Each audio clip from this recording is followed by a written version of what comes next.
You already know more than you think, you just don't know how to read the signs yet. Every person leaves clues, and Nietzsche's 18 truths will teach you how to find them and what they mean. This is a skill no one teaches you, but once you see it, you can't unsee it. This video isn't a quick list or surface-level advice. It's a complete breakdown divided into 3 powerful parts, each building on the last. If you skip ahead or miss one, you'll lose the depth that makes this truly work. So stay with me, because by the end of all 3 parts, you won't just understand others, you'll understand yourself in ways you never expected. From a young age, you're trained to trust what people say. Words are our currency, but Nietzsche warned us not to be fooled by language. People don't speak from truth, they speak from survival. Ego, or fear, the surface of someone's personality, is not them, it's their armor. The person who seems overly kind may not be kind at all. They may be terrified of rejection. The one who seems strong may be crumbling underneath, hoping no one notices. What's most deceptive about humans is that they don't even know they're doing it. Most people are actors in a play they didn't write. Their smiles, opinions, and tone are shaped by what kept them safe. This is why most people aren't hiding from you, they're hiding from themselves. Nietzsche once said, "Every profound spirit needs a mask," but he didn't mean that as an insult. He meant it as a warning to not confuse the mask with the person. Here's what no one tells you. People leak the truth all the time. Not in their words, but in the cracks, the moments they look away. The way they laugh too long, the way they quickly change the subject when it gets too close. Nietzsche's first psychological truth is this: everyone wears a mask to survive. Not because they're fake, but because they're scared. To survive society, people create a version of themselves they hope will be accepted. But masks aren't perfect, they slip. The first sign of truth is tension. Watch for what makes someone uncomfortable, that's where the real person begins. Point 2. What someone hates in others reveals what they're hiding in themselves. This is one of Nietzsche's sharpest insights: projection. When someone constantly mocks arrogance, they're often insecure about their own self-worth. When someone can't stop pointing out dishonesty in others, they're usually hiding a truth they haven't faced. We hate in others what we're afraid to admit in ourselves. So, when you want to read someone, don't just look at what they admire, look at what they criticize and why. 3. Silence reveals more than words. Nietzsche didn't believe truth came from talking. In fact, he saw language as a tool of the herd, often used to avoid confronting reality. When someone pauses before answering, dodges certain topics, or gives short, rehearsed replies to deep questions, that silence is louder than speech. A person avoiding vulnerability reveals everything about what they fear. 4. Excessive virtue is often disguised vanity. Be wary of the person who loudly proclaims their purity, always correcting others, always preaching. Nietzsche called this the will to power in disguise. Sometimes morality becomes a mask for superiority. The louder the virtue signal, the more likely there's something hidden behind it. Real goodness doesn't need applause. 5. People don't lie to you first, they lie to themselves. This one changes everything. The lies you hear from people, "I'm fine, I'm over it, I don't care," aren't lies to hurt you. They're lies they've rehearsed so often they believe them. Nietzsche understood self-deception not as evil but as a defense, a way to keep functioning in a painful world. So when someone's story doesn't quite add up, don't assume they're trying to deceive you. Realize they've been deceiving themselves far longer. That's what makes reading them possible, because the inconsistencies reveal the truth. 6. Where someone feels superior, they're hiding inferiority. This is pure Nietzsche. He believed that superiority is often overcompensation. If someone constantly reminds you of their accomplishments, they likely fear they're not enough. If someone puts others down casually, they're probably terrified of being overlooked. Real confidence doesn't compete, it just is. So if someone needs to dominate, control, or prove, look deeper.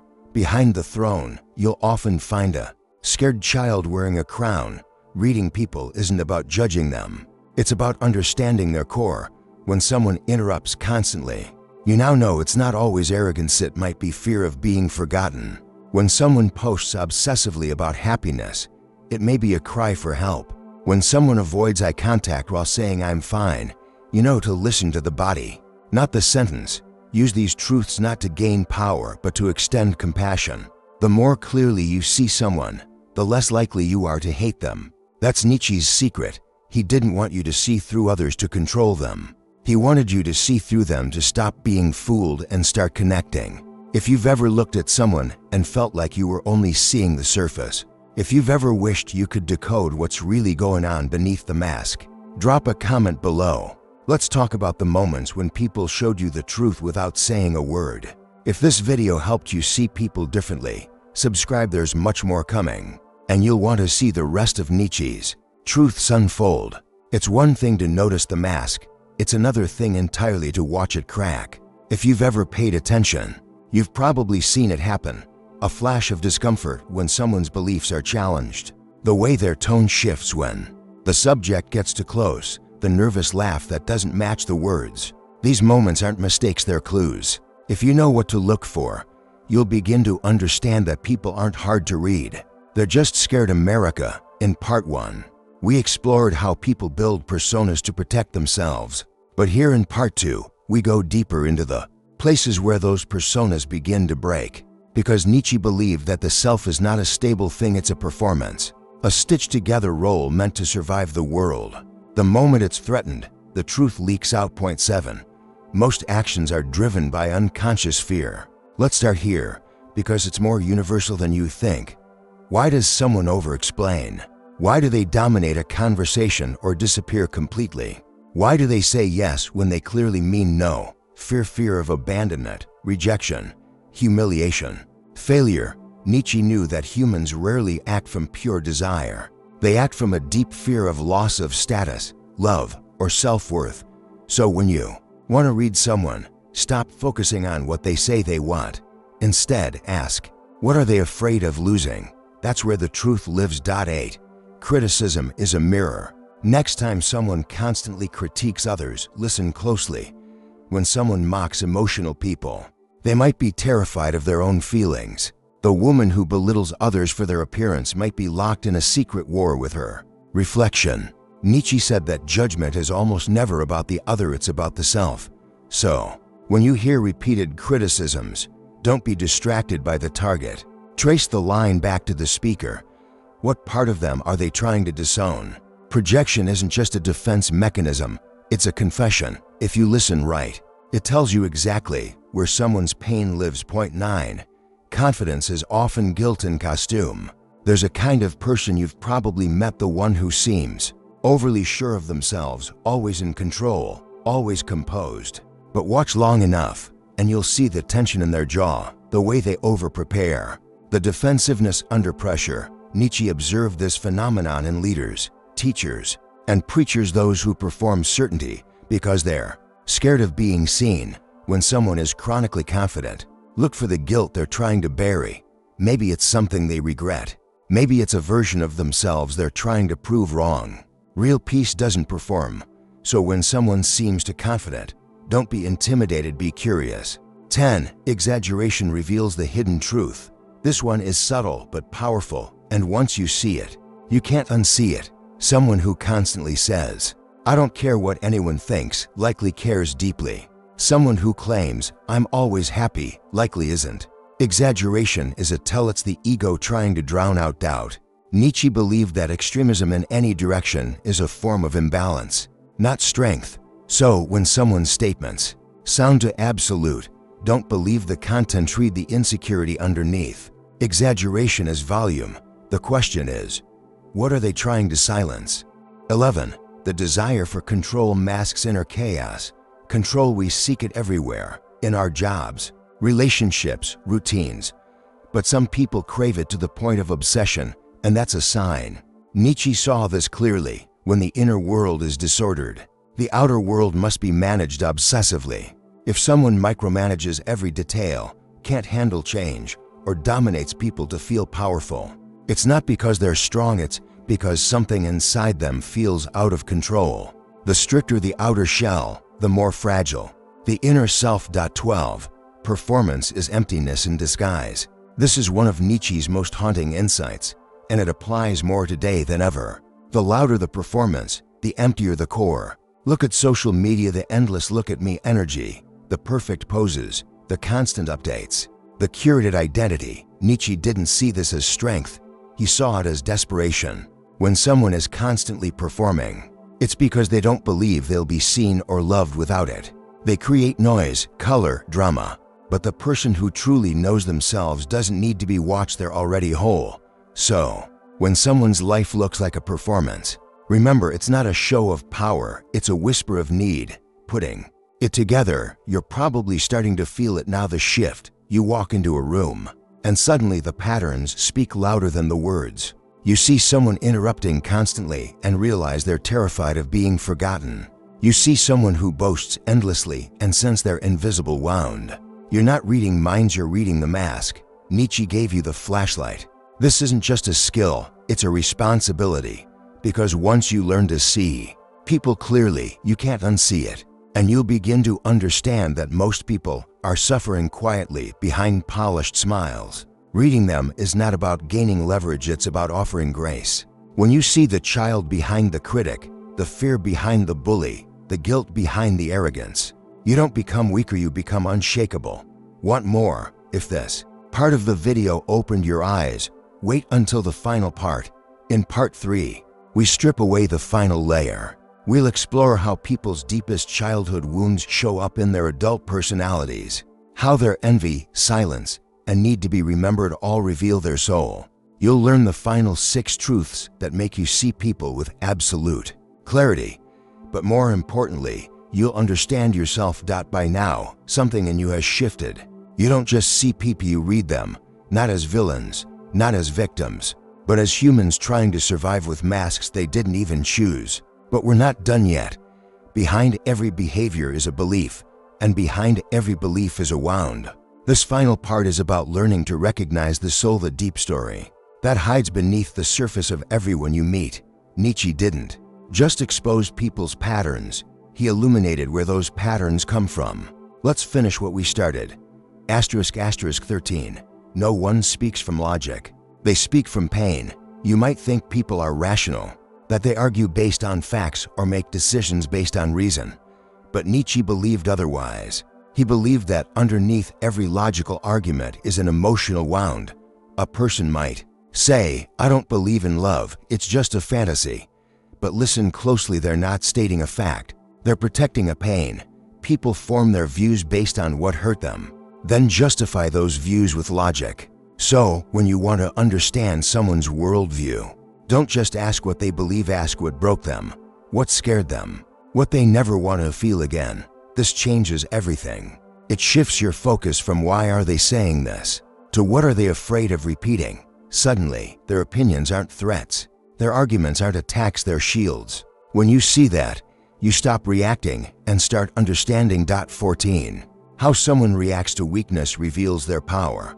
Want to truly see someone's character?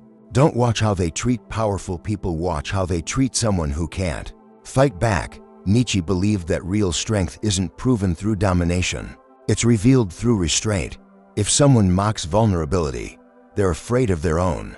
If someone punishes mistakes, they likely weren't allowed to make any. If someone always wins but leaves others bleeding, they're still at war with themselves. But the person who can witness weakness without judgment, who can sit with sadness without running away, who can forgive what they could have punished, that's someone who is no longer ruled by the past. They don't need to prove anything because they've already won the inner war. So, if you want to read someone, give them a moment where compassion is an option. What they do in that moment will show you who they are, not just who they pretend to be. 15. When someone fears being forgotten, they chase attention. Ever met someone who always needs to be seen? Every room they enter, every story they tell, every outfit they wear screams, "Notice me." At first glance, it looks like confidence, but Nietzsche saw through it. He believed that the hunger for attention often comes from a deeper fear, the fear of being invisible, of being erased, of living and dying without leaving a mark. So, people create noise, not because they love it, but because they can't bear the silence. The child who was ignored becomes the adult who overcompensates. Instead of asking for love directly, they demand it indirectly through performance, drama, or chaos. So when you see someone who's too much, don't be quick to judge. Ask what they're afraid will happen if they're not enough. Sometimes, attention isn't vanity, it's a cry. 16. The person they attack is often the person they envy. One of Nietzsche's boldest truths, and one of the hardest to admit, is this: people don't always attack because they hate, they often attack because they admire but feel they can never be. Criticism is easier than admiration. So, the person who tears down someone successful, who mocks someone confident, who gossips about someone free isn't just mean they're in pain. To see someone embody a part of you that you've abandoned is to be reminded of what you've lost. So, instead of celebrating the other, we destroy them. Envy is just unspoken desire. It's the soul saying, I want that too, but I don't believe I'm allowed. If you can see this in others, you become immune to petty hate. If you can see this in yourself, you become free. 17. People act out their childhood, not their beliefs. You are heard it said, people don't change. But Nietzsche would say, people repeat. They repeat the roles they were forced to play, the fears they were taught to carry, the dynamics they never escaped. A person who was never heard becomes someone who never listens. A person who was punished for expressing emotions becomes cold, logical, detached. A person who had to earn love becomes someone who performs for affection, even when it's toxic. They think they're acting from beliefs, but really they're just reenacting the past. So, if you want to read someone, don't just look who they are, ask who they had to be. Behavior is just biography, and behind every adult is a child still waiting to feel safe. 18. Their patterns are a confession if you know how to listen. This is the final truth, and it changes everything. People don't always know how to express what hurts, but they will show you again and again through patterns. A person who ghosts when things get close. A person who overworks to avoid stillness. A person who flirts with everyone but connects with no one. These aren't random behaviors. They're confessions. They're saying, this is how I protect myself. They're saying, this is where I was hurt. They're saying, this is what I fear repeating. Nietzsche believed that if you learn to listen deeply, not to words, but to patterns, you can hear the truth before it's spoken. When you do, something amazing happens. You stop personalizing. You stop judging. You start understanding. You become a mirror, not a weapon. You become someone who sees and still chooses grace. That, more than any tactic or trick, is what makes you powerful. You're not just reading people, you're remembering yourself. Now, take a moment and reflect. Every truth we covered wasn't just about other people. It was about you, your own patterns, your own fears, your own childhood scripts. The more clearly you see others, the more clearly you see yourself. This isn't the end of the journey. It's the beginning of a new way of seeing. Nietzsche didn't just want us to observe. He wanted us to awaken, to know that everything we judge in others is something we carry, that everything we admire is something we long to embody. So, if you've felt seen by this video, if you've recognized patterns in people or in yourself, don't keep it to yourself. Comment below which of these 18 truths hit you the hardest. Let's build something honest together in a world full of masks. If this spoke to you, subscribe. This is just the beginning of learning to see what's hidden and becoming who you really are.